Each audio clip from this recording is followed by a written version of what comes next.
Até agora, houve um cessar-fogo de 2 semanas entre o Irã e os Estados Unidos. O cessar-fogo está previsto para terminar amanhã. E neste momento, os americanos foram a Islamabad para negociar um possível tratado de paz. Os iranianos podem ir ou podem não ir, ainda não sabemos. É totalmente possível que os iranianos vão para algum lugar ruim, e é totalmente possível que eles negociem um cessar-fogo, um tratado de paz que encerre a guerra. Mas, infelizmente, essa guerra não vai acabar. Muita gente acredita que essa guerra é só porque Donald Trump decidiu entrar em guerra com o Irã por qualquer motivo, mas isso não é verdade. Essa guerra no Irã, na verdade, faz parte de uma visão estratégica maior que os Estados Unidos têm para manter seu império. E hoje eu quero explicar por que isso acontece e como essa guerra vai se desenrolar. Mas antes, quero analisar alguns eventos recentes dessas últimas 2 semanas. Uma das grandes notícias dessas últimas 2 semanas é que há muitas refinarias de petróleo que estão pegando fogo. Elas estão em chama. Então, mesmo com o mundo tendo sido cortado de 20% da energia do Oriente Médio, há muitas refinarias de petróleo sendo destruídas, certo? Isso aqui é da Rússia. E, na verdade, é a maior refinaria de petróleo da Rússia. Como você pode ver, isso não é a Rússia. Na verdade, isso está acontecendo em vários lugares. Então, isso é Mianmar e estes são 10 grandes petroleiros. Então, há muitas refinarias de petróleo sendo destruídas agora. A gente não sabe por que isso está acontecendo. Mas são muitas, certo? Já foram, já passaram de 50. Ou, se eu souber, você disse, tem pegado fogo nesses últimos 45 dias. Outra coisa que tem acontecido é que, mesmo com um cessar-fogo em vigor, os americanos impuseram um bloqueio ao Irã, e os americanos aumentaram a tensão. Ao abordar e, basicamente, tomar o controle de um navio iraniano que estava voltando da China, certo? Então vamos dar uma olhada em algumas imagens. Estrangeiro.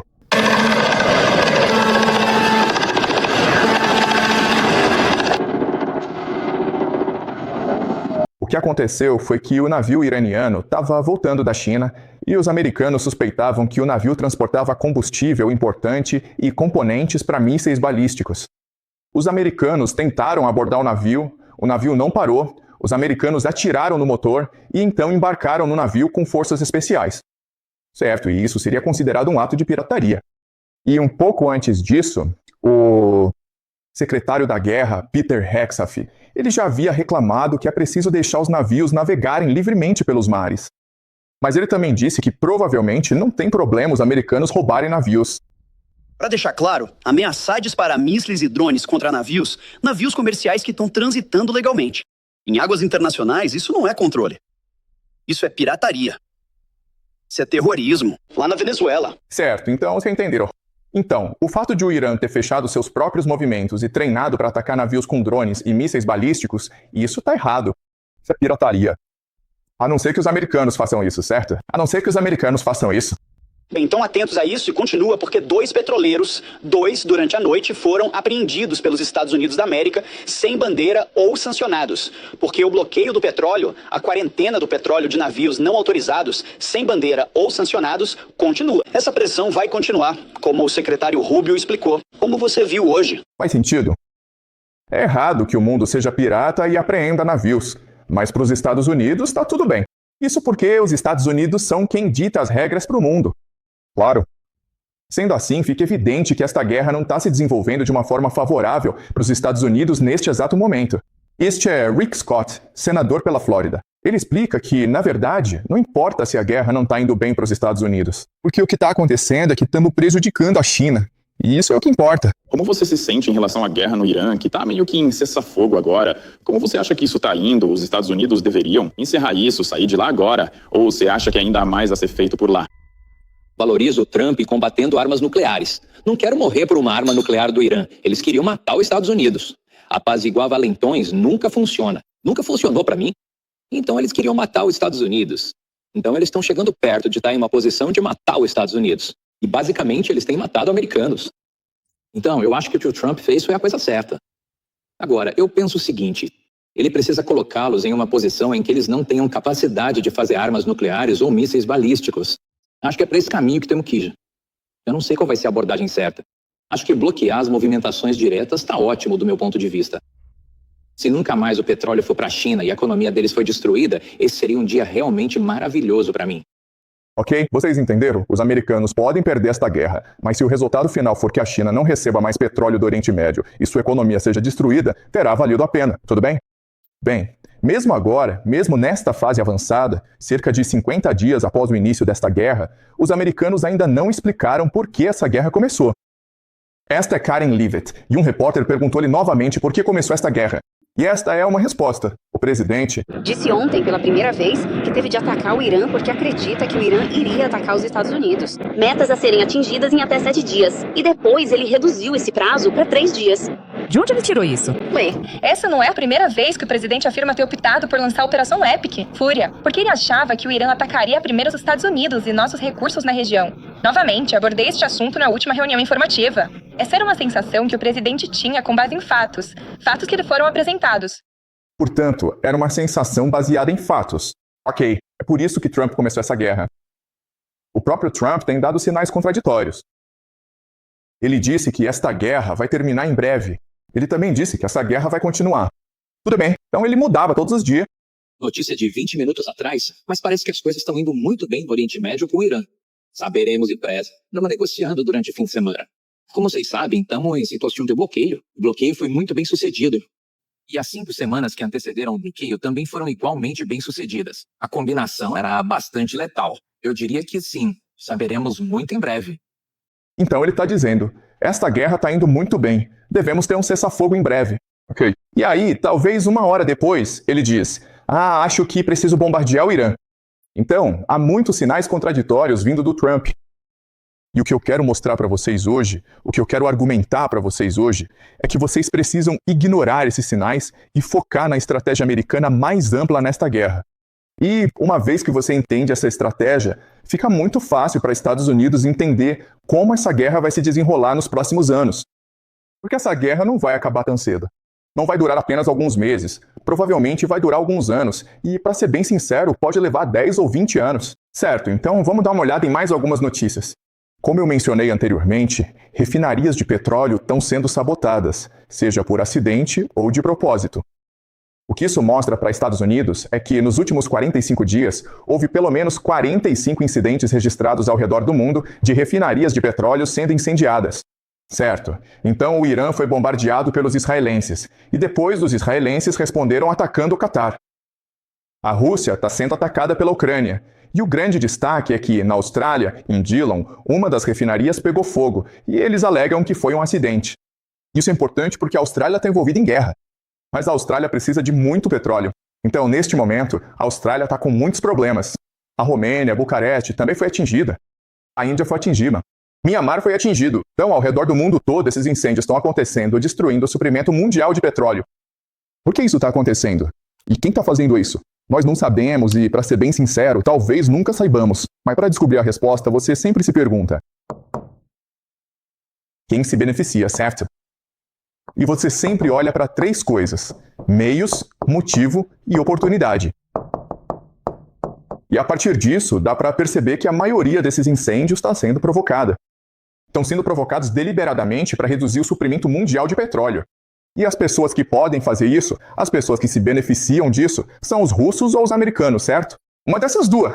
Provavelmente são ambos, mas ainda não sabemos ao certo. Muito bem, esta guerra, como discutimos anteriormente, já está tendo um impacto tremendo na economia mundial. Então, o preço do enxofre subiu 57%. Até o momento, é importante tanto para a fabricação de fertilizantes quanto para a de microchips. Ok? O preço do combustível de aviação caiu 52%. Então, da próxima vez que você for voar pelos Estados Unidos, a passagem vai ser muito mais cara. A ureia é importante para fertilizantes, diesel, gasolina e outros produtos químicos. Basicamente, os preços dos alimentos e da energia subiram muito. Donald Trump fez uma declaração dizendo que o navio cargueiro de bandeira iraniana, Tosca, foi abordado por americanos. E Donald Trump continua a ameaçar os iranianos, dizendo que se eles continuarem a fechar o Estreito de Hormuz, então eles negociarão com bombas, basicamente. Tudo bem. Não mais, senhor. Cara, legal. E para ser bem sincero, o que ele também está dizendo é: a gente não se importa muito, porque não precisamos desse petróleo do Oriente Médio. Além disso, podemos vender nosso petróleo para o mundo, certo? Os Estados Unidos não perdem nada. Na verdade, muitos navios estão indo agora para os Estados Unidos, Texas, Louisiana, Alasca, para carregar cortesia da Guarda Revolucionária do Irã, que quer bancar o durão. Certo? Então somos nós que estamos nos beneficiando dessa guerra. Então não temos nada com que nos preocupar. Beleza. Outra coisa que eu quero que vocês prestem atenção é como os Estados Unidos estão caminhando para uma economia de guerra. Certo, então? O Pentágono tem conversado com a General Motors e a Ford para fabricar munições, drones e equipamentos militares.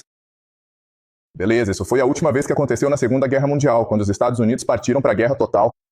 Existem fábricas que antes faziam carros e agora estão fabricando tanques. Mas não só isso, o Trump também anunciou hoje algo chamado Lei de Produção de Defesa. O que isso faz é basicamente permitir que o governo subsidie corporações privadas na fabricação de armas. Então essas empresas, General Motors, Ford, podem ganhar muito dinheiro por causa dessa guerra. É algo a se ter em mente. A partir de dezembro, os americanos com idades entre 18 e 26 anos serão automaticamente inscritos no serviço militar obrigatório. Portanto, é muito provável que os Estados Unidos em breve introduzam um serviço militar obrigatório em todo o país e obriguem jovens a ir lutar no Oriente Médio. Atualmente, o orçamento do Pentágono é de $1 trilhão. No próximo ano, esse valor será de $1 trilhão e 500 bilhões, um aumento de 50%. Ok? E podemos esperar que, no ano seguinte, esse valor chegue a $2 trilhões. Cada vez mais veteranos estão sendo solicitados a servir por períodos mais longos. Ok? O que estamos vendo é que os Estados Unidos estão caminhando para uma economia de guerra. Ok? Eles estão se preparando para o que chamamos de guerra total. Quando uma economia se volta para a fabricação de armas e munições. Muito bem, outra coisa que vem acontecendo e a qual você deve prestar atenção é o fato de haver muito pouca oposição. Na verdade, não há oposição a Donald Trump travar essa guerra no Irã. Seria de se esperar que os democratas, seus oponentes, aproveitassem essa oportunidade para promover mensagens contra a guerra. Ou tente impedi-lo de mergulhar os Estados Unidos em outra guerra sem fim no Oriente Médio. Em vez disso, os democratas estão fazendo tudo o que podem para não fazer nada. Recentemente, o Congresso votou sobre a possibilidade de restringir ou não a capacidade de Trump de travar essa guerra, ok? E havia 4 republicanos que não votaram. E um republicano que votou disse: deveríamos restringir Trump, ok? Então, essa votação deveria ter sido 214 a 213 a favor, sim. Nós vamos restringir os poderes de guerra de Trump. Mas aí, o que aconteceu foi que um democrata, apenas um democrata, decide: quero mudar meu voto para não. Então agora fica 214 a 213. Vocês entendem? Gente, isso tudo é teatro político. Vocês não entendem? É tudo encenação. Ou seja, já estava tudo combinado entre republicanos e democratas para que essa resolução fracassasse. Em outras palavras, pode ser: se 2 republicanos votassem sim, então 2 democratas votariam não. Se 10 republicanos votassem sim, então 10 democratas votariam não. Vocês entendem? Os democratas não estão se opondo a essa guerra. Eles estão fazendo de tudo para apoiar essa guerra. Então a pergunta é: por que isso está acontecendo? Por que os Estados Unidos estão caminhando para uma economia de guerra? Por que os democratas apoiam tanto essa guerra? E a resposta tem a ver com o império, certo? Então, isso é o que chamamos de Estratégia Nacional de Defesa, que foi lançada em janeiro de 2026. E esse é o plano de como o Pentágono vai travar guerras nos próximos 5 a 10 anos. Essa é a estratégia por trás da guerra com o Irã. Certo. Então, o que vamos fazer é ler juntos algumas partes para analisar como os americanos vão planejar suas estratégias para o mundo daqui para frente.